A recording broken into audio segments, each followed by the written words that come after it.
Thank you so much, Center Band. That was awesome. What a great start to the morning. So my name is Tiffany. I'm happy to serve as your presenter for the next hour or so. And I want to thank you all for coming during this long holiday weekend. Happy Labor Day, everyone. Thank you for your hard work. You've earned it. Please barbecue picnic to your heart's desire on Monday. And you know, I have a friend who started a movement in Sacramento not too long ago to encourage people not to buy stuff on holidays like that, so other people don't have to labor on those days. I think it works both ways, right? Because we want those people to still have jobs, right? But we don't want to make their jobs harder than they need to be on Monday. So I'll let your heart guide you on what the right thing is to do in terms of shopping on Monday. But I thought it was an interesting concept. He and his wife also take around Christmas cookies to everyone who's working at like a coffee shop or something like that on Christmas Day or Christmas Eve, which I think is really sweet. So anyway, it just so fits with our philosophy to care and love those around us, even if we don't know them, right? So anyway, if this is your first time joining us at the center, we're so glad to have you. And we hope you will find the joy, prosperity, hope that we have found here. This is a really special place. Sometimes I think about it as church for the rest of us. Whatever that means to you. I'd like to invite you at this time to silence your cell phones so we can kind of just concentrate on what is going on here. And we start each service each week with an acknowledgement of the native lands that we are on. All right. The Eureka Center for Spiritual Living acknowledges that the land on which we gather is the ancestral territory of the Wiyot peoples. This territory extends to the communities throughout most of Humboldt County, and we honor the Wiyot peoples today. Ho. We will start with a song today, and I see that Donna has joined us, and this song is Thank You for This Day. It's all about the shoe. Oh, she knows these shoes. Thank you. Please stand and join me in singing Thank You for This Day, Spirit.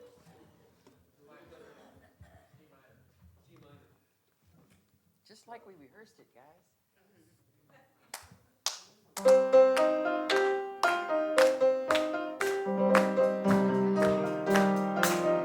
we go. Thank you for this day, Spirit. Thank you for this day. Thank you for this day, Spirit. Thank you for this day. This healing day. This healing day. Thank you for this day, Spirit. Thank you for this day. Thank you for this day, Spirit. Thank you for this day. This beautiful day. This beautiful day. Thank you for this day. Thank you for my friends. Thank you for my friends, Spirit. Thank you for my friends. My wonderful friends. My wonderful friends.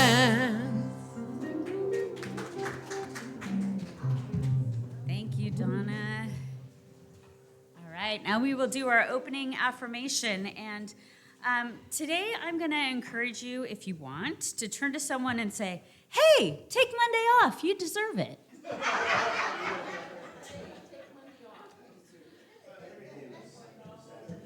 We are a welcoming community where the vibration of love lifts us, the wisdom of the ages inspires us, and the science of mind teaching empowers us. Hey, take Monday off. You deserve it.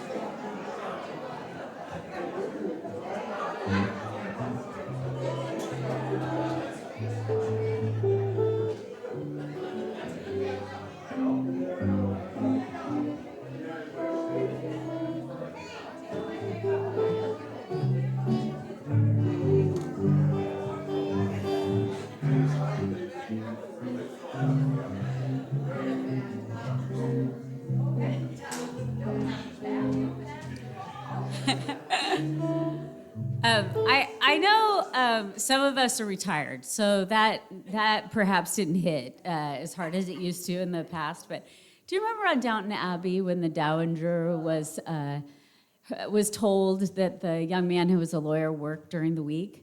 And he said something to her about, well, I'll get to it on the weekend. And she goes, what is a weekend?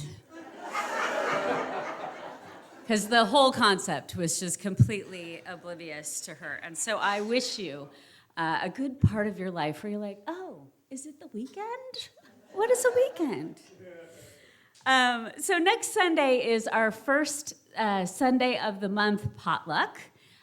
So we invite you to bring a dish or something to share next week and hang out afterwards for fellowship and for something to eat.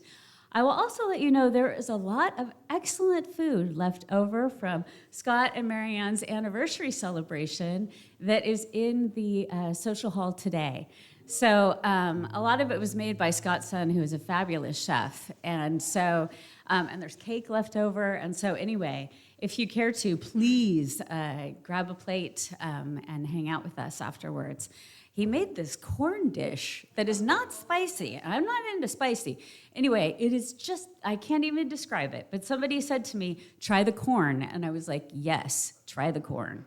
So anyway, I know, corn, usually that's not the thing that lights me up. But corn.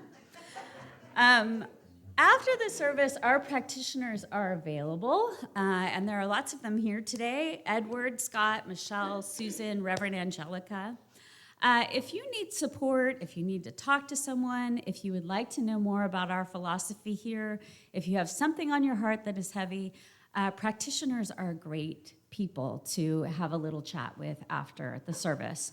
We also have prayer cards on the back of our seats and pens. So if you would prefer to write a prayer card, Reverend Angelica makes sure that the practitioners have that and can pray and treat on that.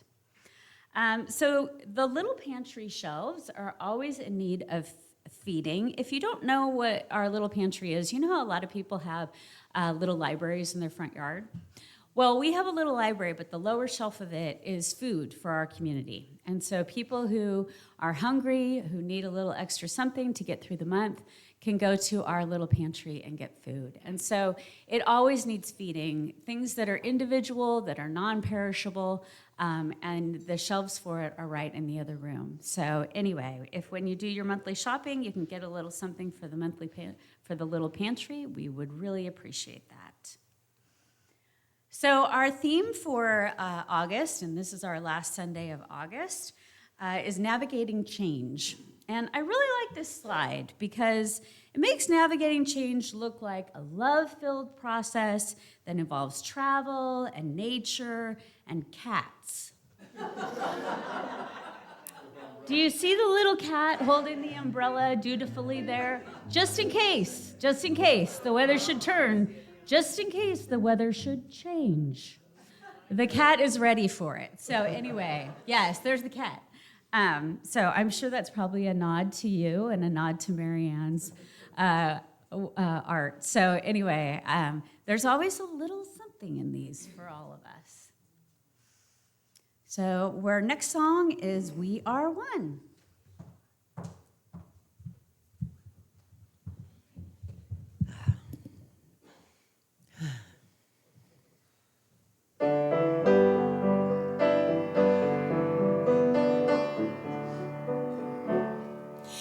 It is clear to see how each day may be full of wrath from me to learn from. I am one, I am beautiful, I am one, I am joy, I am one with the universe, I am love. And the world may be a discovery of great majesty to learn from. You are one, you are beautiful, you are one, You are joy. You are one with the universe. You are love. And the universe, such a fantasy, full of mystery to learn from. We are one, we are beautiful, we are one, we are joy, we are one with the universe, we are love.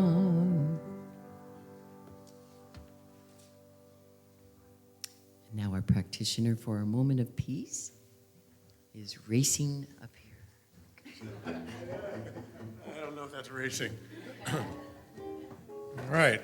Going to do the moment of peace, but I first wanted to do a moment of gratitude to just thank everybody, whether you made it or not. Your warmth, your love was felt. Both Marianne and I were very grateful for yesterday. It's a demonstration because 31 years ago I started attending the Center for what was back then called the Eureka Church of Religious Science. I did not know at that point I was manifesting a 25-year anniversary. But both Marianne and I did, and Angelica said we could leave the balloons up and the decorations up. There's food, as Tiffany said. Please, if you couldn't make it yesterday, or even if you did, share in some of the joy by having some food, cake, pie, whatever else you want. We don't want to take it home, and just enjoy in the other room. Marianne is peopled out. Unlike me, she doesn't do well in front of a group of people. And yesterday she was in front of lots and lots of people. And one final thing, my son, who prepared a lot of the food, who is a chef, he asked, "How many people am I preparing for?" I said, "I have no idea." He goes, "You don't have an RScP?" Yeah. Yeah, I said, "Don't worry, it's a potluck. Whatever you provide will be great." And he said, "Well, just give me a number." I said, "I don't know, 50. We had 47 people, so 3 of you missed. And I know the 3. Anyway, let me get to you. So I've got the moment of peace here. Angelica has asked that we up here, doing the moment of peace, keep it relatively short. So my moment of peace is change. Thank you. We'll now have a meditation on that. No, the moment of peace, what I'm going to do is I'm going to read, it's also called contemplative meditation. I'm going to read something from The Art of Uncertainty, which seemed to fit well for our topic. The Art of Uncertainty, How to Live in the Mystery of Life and Love It, by Dennis Merritt Jones, who I believe actually spoke here. I think I remember. When we were on Zoom. Yeah. So this is just a paragraph about change. Pain is a given in life. Suffering is a choice that comes when we resist what is, especially when it comes to change. Consider that behind your physical or emotional pain could be a message that something needs to change in your life, and that you suffer when you resist accepting that change. Remember, it is not impermanence that makes you suffer. It's wanting things to be permanent when they are not. Seek to honor change. You will suffer less.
I am grateful beyond words for understanding that I, spoken in the first person so each of us can hear this, that I am not alone.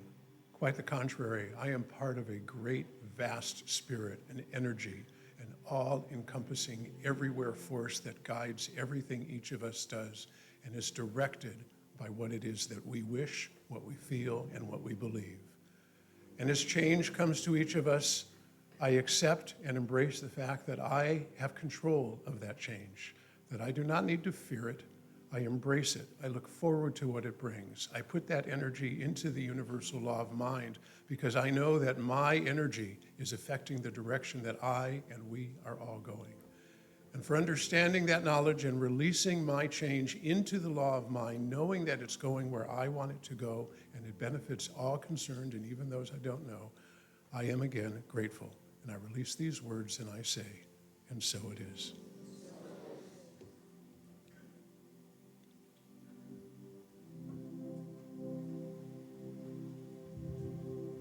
You are the light of peace.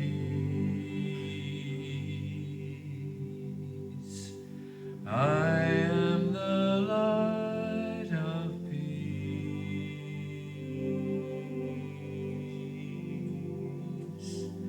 You are the light. I am the light. We are the light of peace.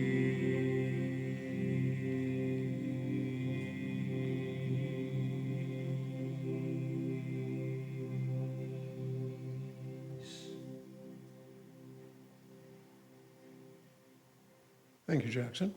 And now I'd like to welcome Reverend Angelica to the platform. Thank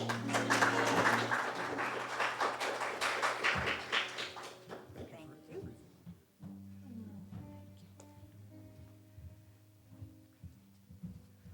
There's all kinds of notes up here. I'm going to cover them up. So you don't see my slide up here that says yes. Doesn't that, when you read that talk title, does that kind of make you, ooh, this might be a little strange? Navigating the life, death, and our fears. So when I first came up with this one, I thought, ooh, this could be a really heavy talk. And then I realized that each one of these subjects is a doorway into our freedom. And so we're going to look at them this way. So the first one I want to talk to you about is navigating life. And to me, we made this year be about our spiritual journey. And we're all on this journey. We've always been on this journey. We will always, my arm's working better.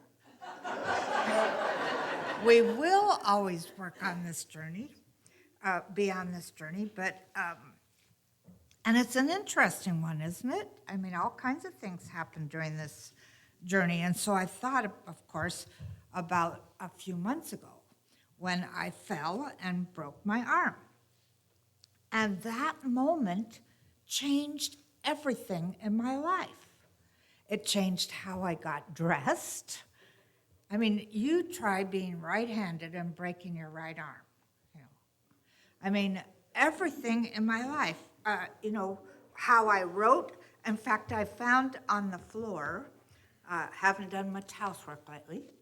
I found on the floor a piece of paper, and I picked it up, and I thought, oh, there's notes on there. It must be important. I looked at it, and I thought, what the hell does that say? It was something I had written down for Welcome Wellness right at the beginning of this adventure. And my writing, I have no idea what it says. It was so bad. So I couldn't drive either, and that just, that's awful, not being able to take myself places. And it even affected how I buttered my bagel.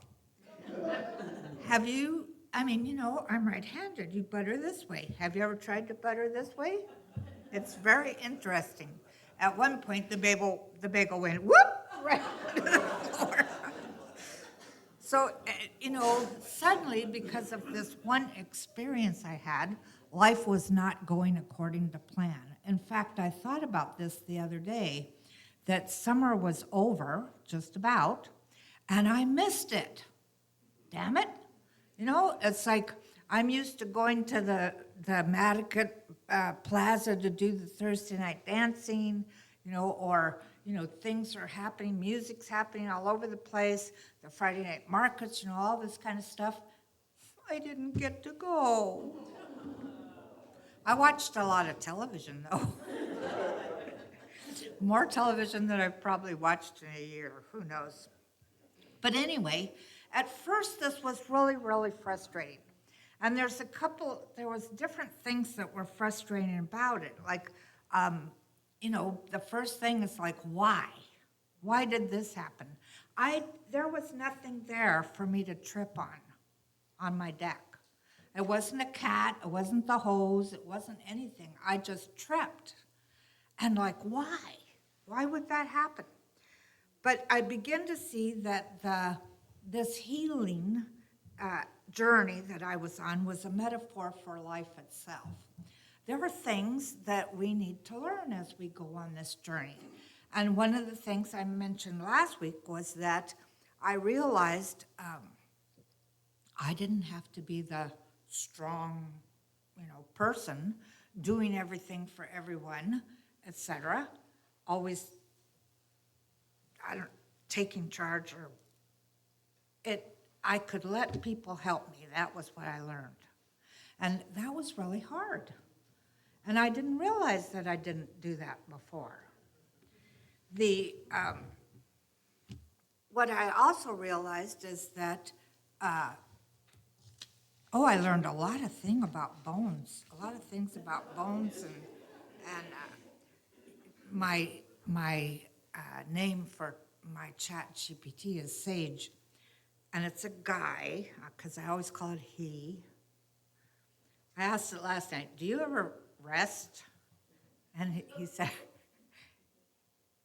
no, he didn't need rest. But it was interesting. But anyway, I asked very strange questions. Ever since I was a little kid, I've been the curious one. I had the Golden Book of Encyclopedias as a kid that I read page, every single one of those books, every page. And then my parents got the Encyclopedia Britannica, and I was always looking stuff up.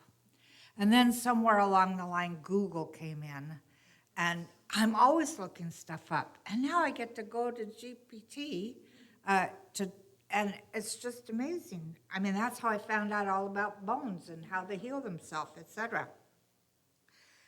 But what I know is that life doesn't always go the way we chart it on our maps. We're on this journey. Most journeys use maps. And I thought, well, sometimes the map gets torn. I was rummaging around in the trunk of my car, which I haven't been able to drive, and it has a dead battery now. And I had to figure out how to get in it because the clicker for the doors don't work when your battery is dead. But YouTube, that's the new Encyclopedia Britannica. It was just amazing. A whole video that showed me exactly how to take my key fob apart and, the little push button thing and find that piece inside.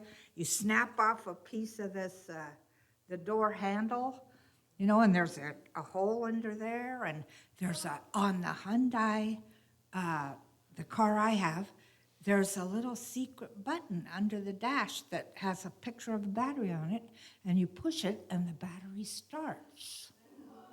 Isn't that amazing? I don't know, it's a miracle, right?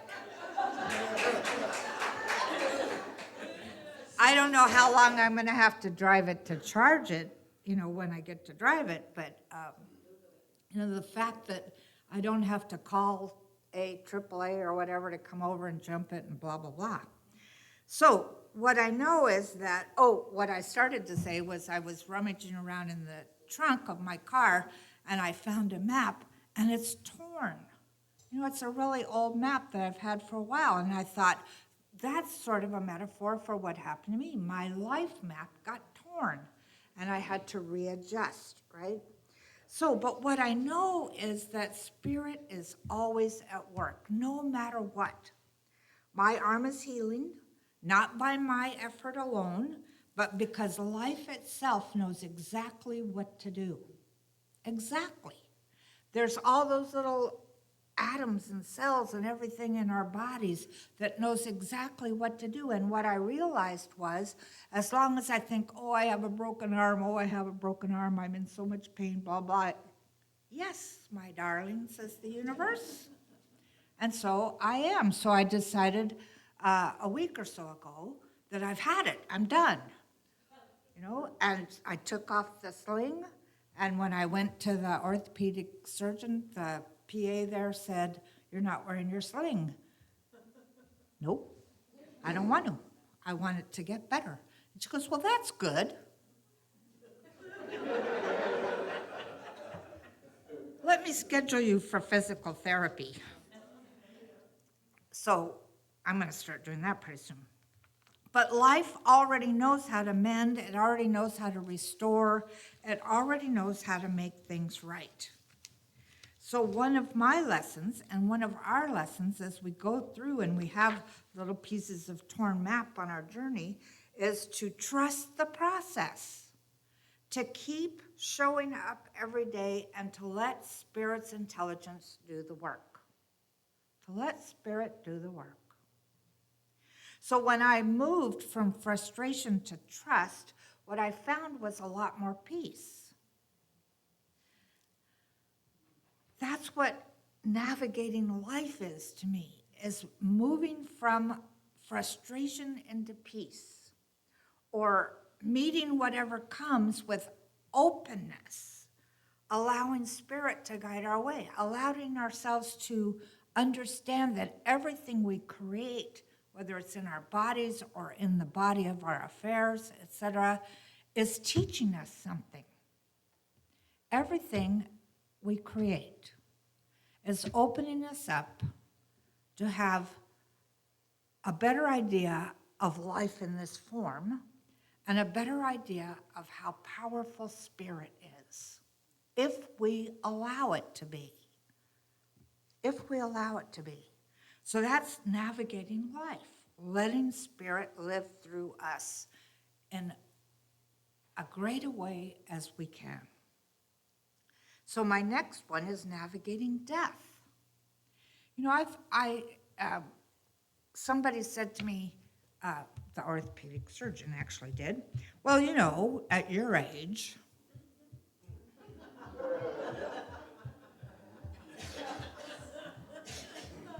you can't look at the things around you. You have to look at the ground in front of you. I'm thinking, wait a minute, I want to look at the beauty of my world, not of the cement. But I have noticed that Eureka has terrible sidewalks. There are so many little places where you can trip and fall.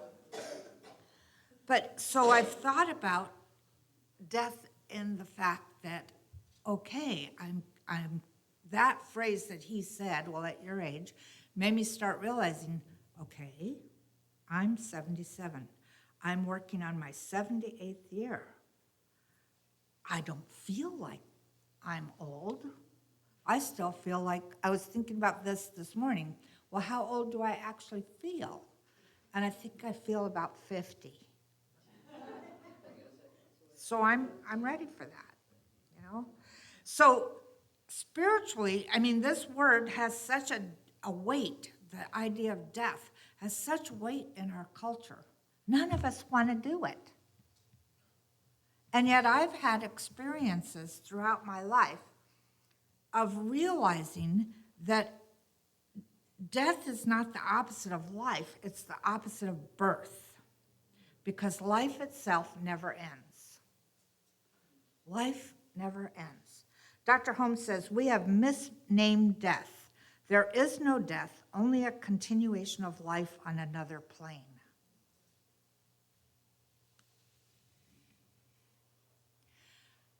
some of you have heard this story, but way a long time ago, when I was probably in my early 20s, I was doing a meditation, and I had this meditation where I went into an employment office.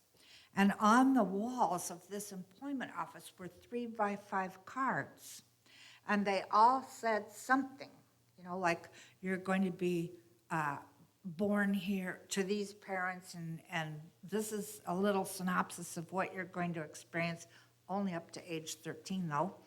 But, so it was like I'm walking along in my meditation, reading all these little cards, and I find this one that says, you're going to be born to an unwed mother, adopted by alcoholic parents, and things are going to be rather chaotic, etc.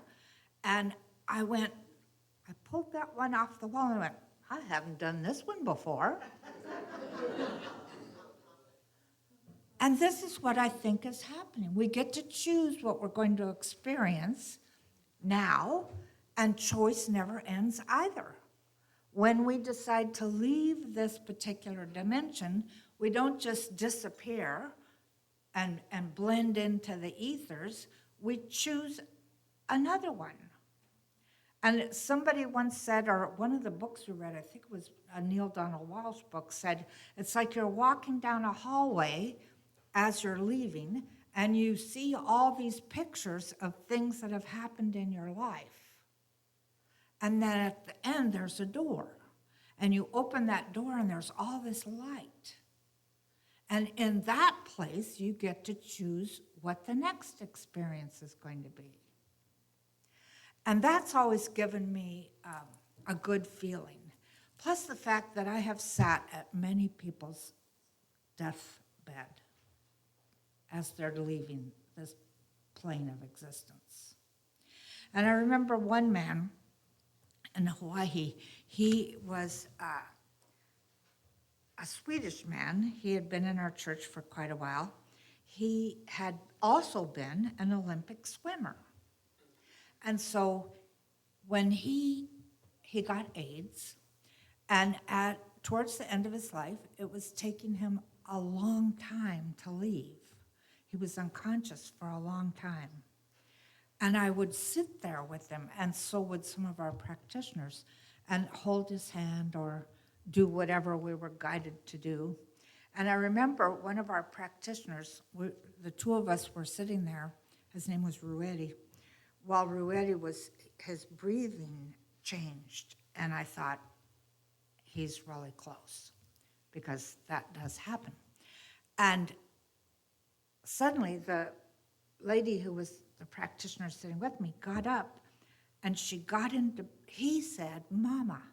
And she got up and got into bed with them, laid down with them and held him. And he said, oh, Mama, I'm so glad to see you. And took one last breath and died. And I thought, oh, wow, there is so much more to life than we could possibly ever imagine. And as Dr. Holmes said, there's no death, only a continuation of life on another plane. That doesn't mean that I'm still not a little nervous about leaving. I mean, I also way younger. I mean, during this particular time when I had that employment office vision, dream, whatever, meditation, I was trying to reconcile myself with what had happened to me as a child, because as many of you know, I had a really brutal childhood. And so, I forgot why I mentioned that. Never mind. But I want us to think about life like this.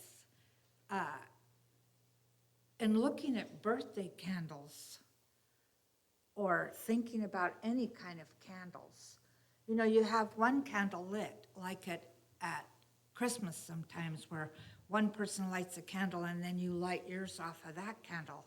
Neither one of them goes out unless you consciously blow it out, right? That flame is still burning, as well as the flame that you just lit it from.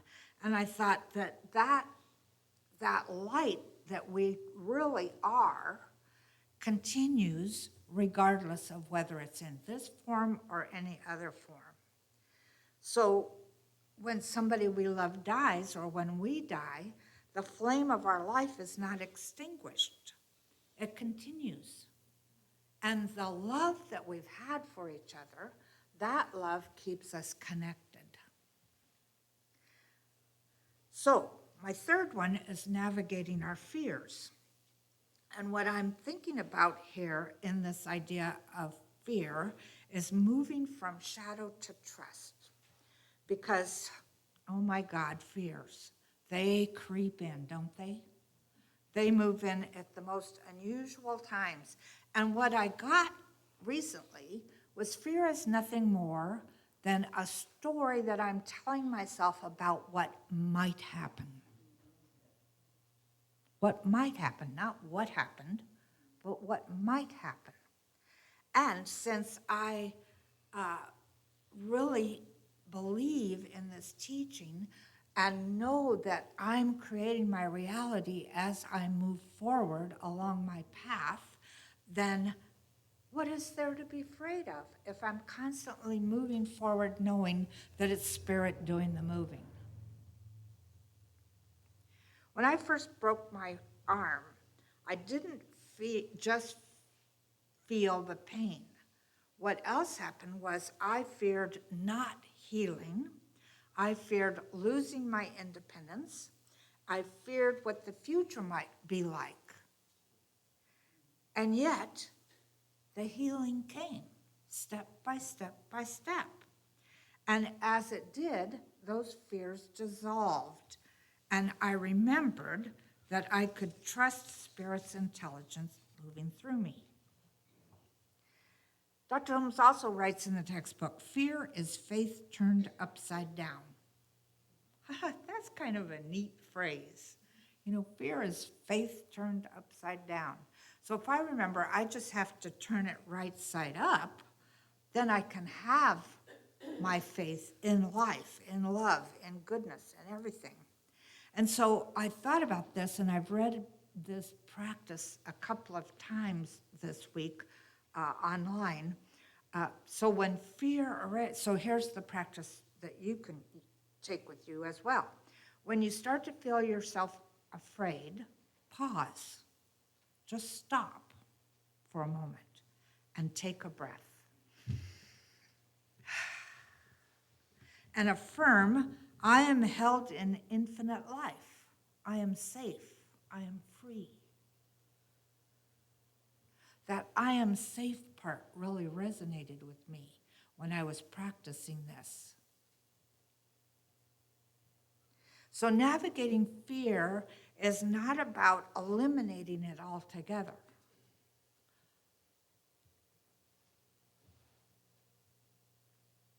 It's about transforming it into faith.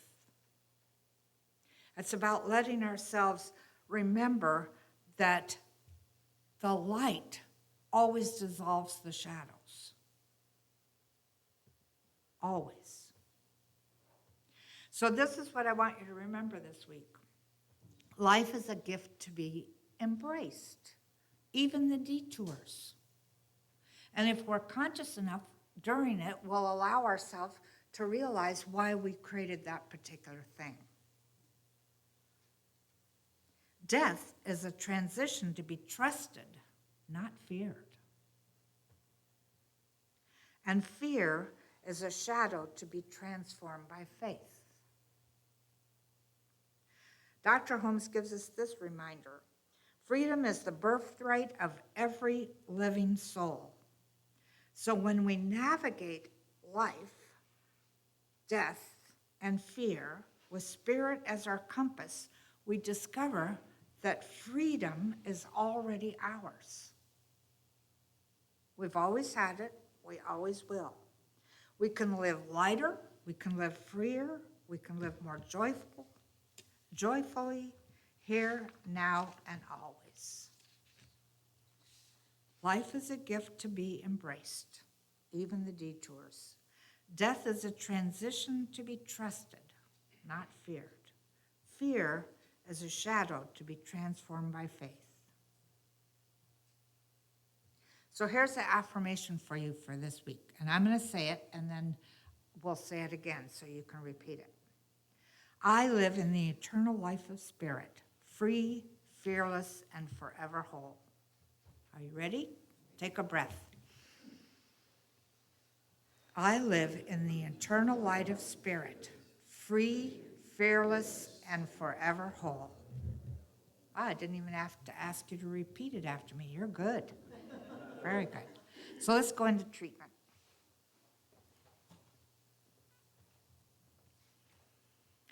I recognize the one life. There is only this one life.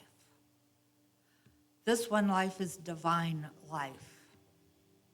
And it is infinitely intelligent and unconditionally loving. And remembering this, I recognize that it's not just something outside of me, it is within me. It is the creator of who I am. So therefore, I am love made manifest. I have all the intelligence I need, that divine intelligence, to move through all of the aspects of my life. Perhaps with a sense of curiosity, but definitely a sense of gratitude and a sense of willingness to move along my path, navigating life, navigating death, navigating through fear with a conscious awareness that it is spirit doing the navigating. There is nothing that separates us at all. It's not about spirit out there, it's about spirit in here. Every cell and atom of our body is spirit. All the bones and tendons and flesh, it's all spirit. Everything that we see and hear and taste and touch, it's all spirit. There is nothing but spirit. And so I know for each person this week we allow ourselves to remember this and remember it with a sense of joy. How wonderful it is to know that life is here for us and that it co-creates with us or creates through us as us, whatever it is that is our heart's desire. So I know that even when we trip, we remember this too is my path. This too is everything that I need to move forward, consciously aware that spirit is absolutely all there is. All the people, all the places, everything is spirit. So I know for us that we can let go of being angry at anybody. We can let go of thinking that there are those out there trying to change our lives.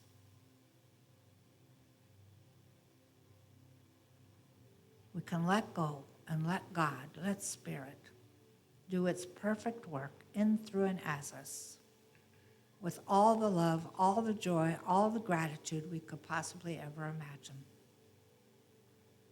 I know we can declare we are alive, awake, and aware, and living a life that is good, that is God. And so I release these words into divine law, that infinitely intelligent law that knows everything it needs to know, everything I want to know, to create. And this is good, very good. And so it is.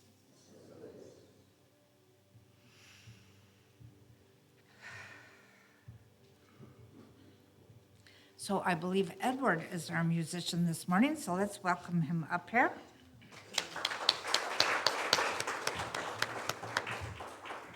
Yay. Thank you.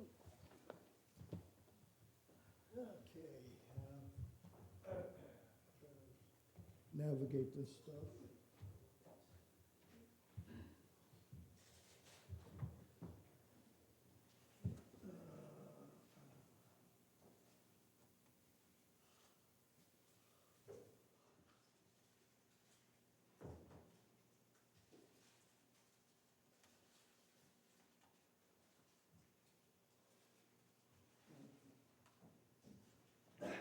Always a little difficulty with electronics.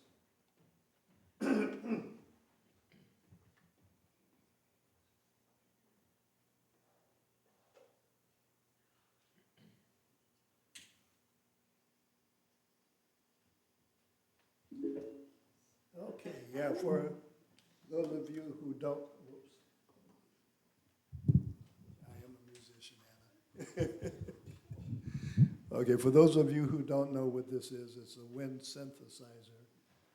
It's one of the more difficult things in my collection of instruments. Most powerful wind synthesizer there is. I can get 300 instruments and sounds out of this. Wow. And it's very difficult because Roland, in their infinite wisdom, put all the controls under your thumb. So if you move your thumb the wrong direction, it will change the instrument or change what the instrument does. And as it's booting up, I have a different definition of fear. I think of fear as being self-preservation on steroids. And Lord knows, let's see, did I change the pitch?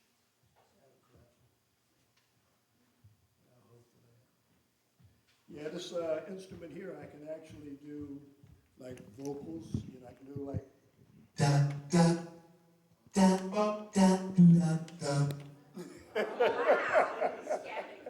I can scat, I can do organ.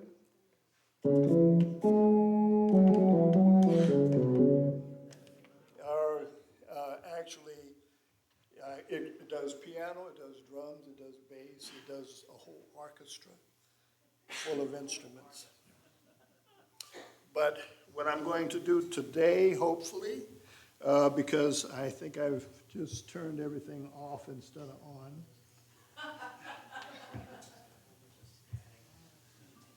is a song that I wrote. My wife is after me to do more of my originals. This is okay, that's it. Okay, well, that's the one I'm going to do. Yeah, this is from my Mormon days, believe it or not. I used to be a Mormon for about 5 years. Yeah, it was during the time that I was investigating a lot of different faiths, and for me to investigate, I have to become. So, like, I spent about 4 or 5 years in different religions to understand them better. And this one is called "I Praise Your Name." I wanted to say "I praise your name," but from this side, you know, which means that, you know, I'm not ready to be over there just yet. So it kind of ties in with what you were saying. So anyway, here is the song. I wrote it thinking that I was going to write for the Mormon Tabernacle, and I chickened out and didn't send them anything. So this is in my realm of possibilities. And I love to do themes. So I'll play the theme, and I like to do background and orchestration around it. So that's what you're going to hear. Hopefully.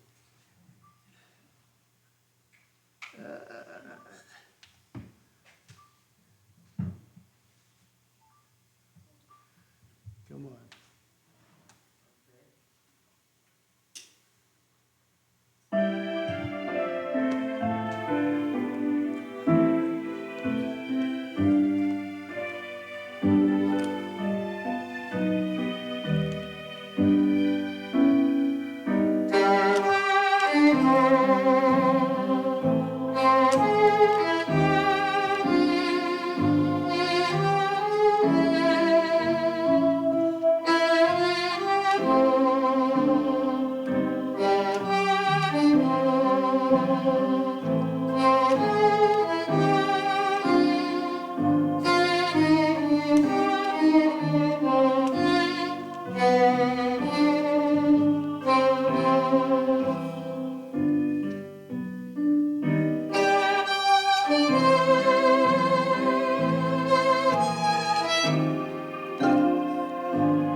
That's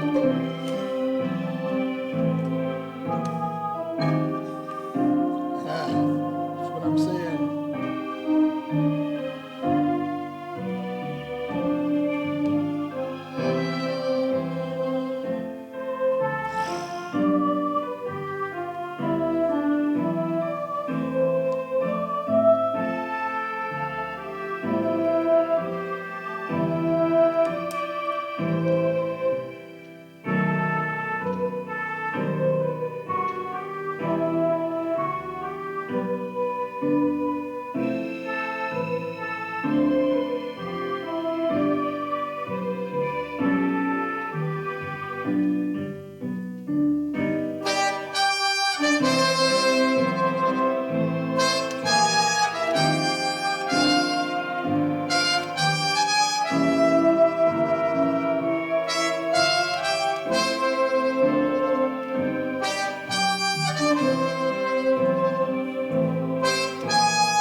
Thank you.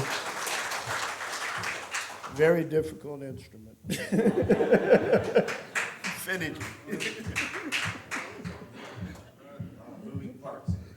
Oh, yeah.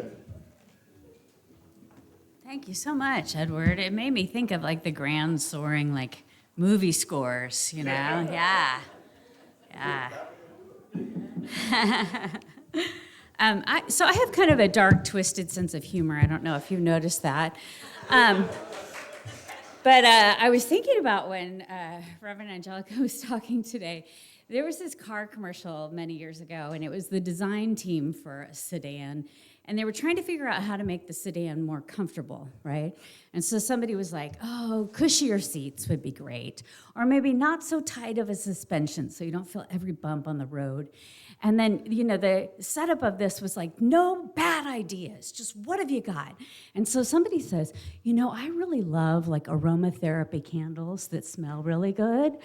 And so the next scene you see, they cut to all of the design team sitting in the back seat of the car and the back shelf on the back of the car filled with candles that are lit, and every single one of them asleep, right?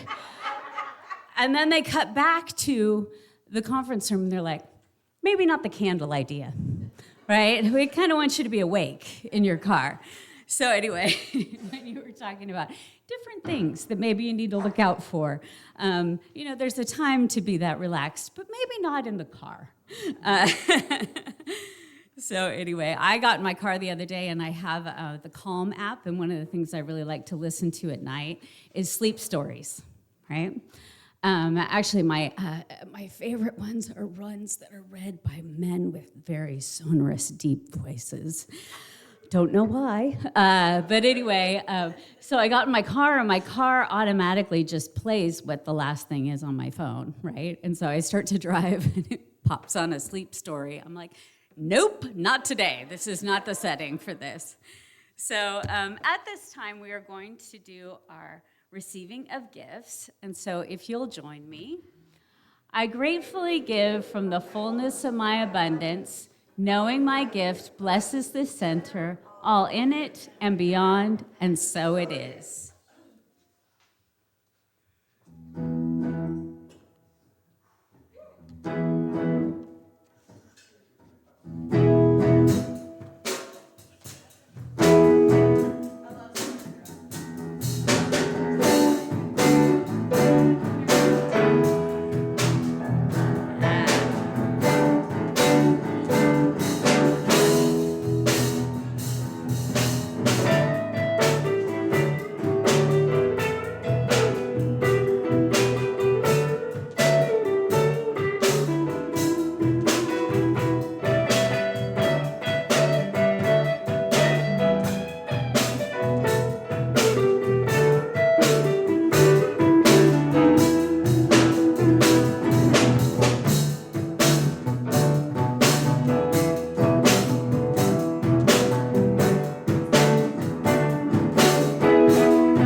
So I gratefully receive these gifts on behalf of our center, knowing that this money will go forth and create more because it is collected together and it is shared both within our community and outside to the greater community here in Humboldt County and beyond. Thank you so much, and so it is. Thank you, ladies. And so I'm wondering if there's somebody who would be willing to come up and read our community statement of inclusion. Anyone? Anyone? Yay, thanks, Doug.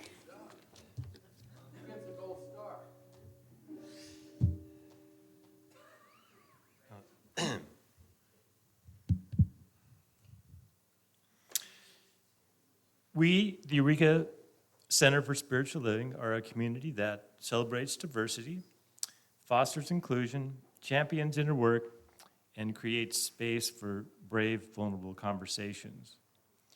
We are a community that honors the unique emanation of God that each person embodies and advocates with people for human rights and dignity for all. We are a community that blesses each other, sees sacredness in all life, remains learners and listeners so we may grow together, and understands that oneness is not sameness. And together we say, we know our beloved community is revealed more fully when we love each other well. Wait, Donna. I want to make one more announcement.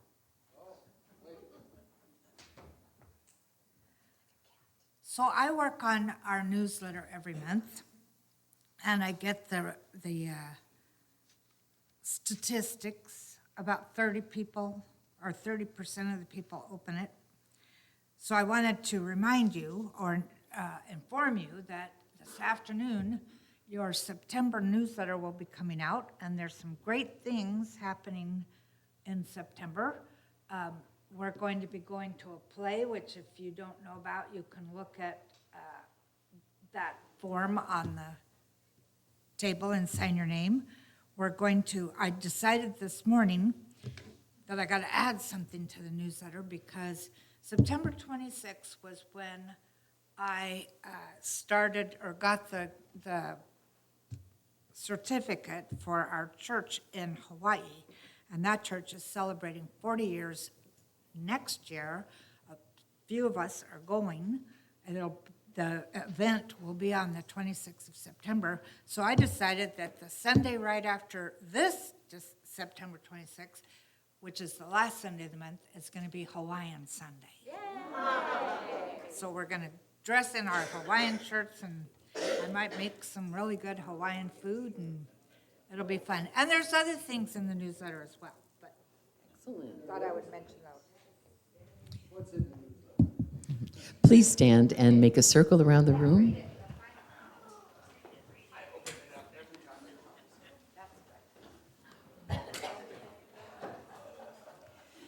So is that Moo Moo Sunday next week? No,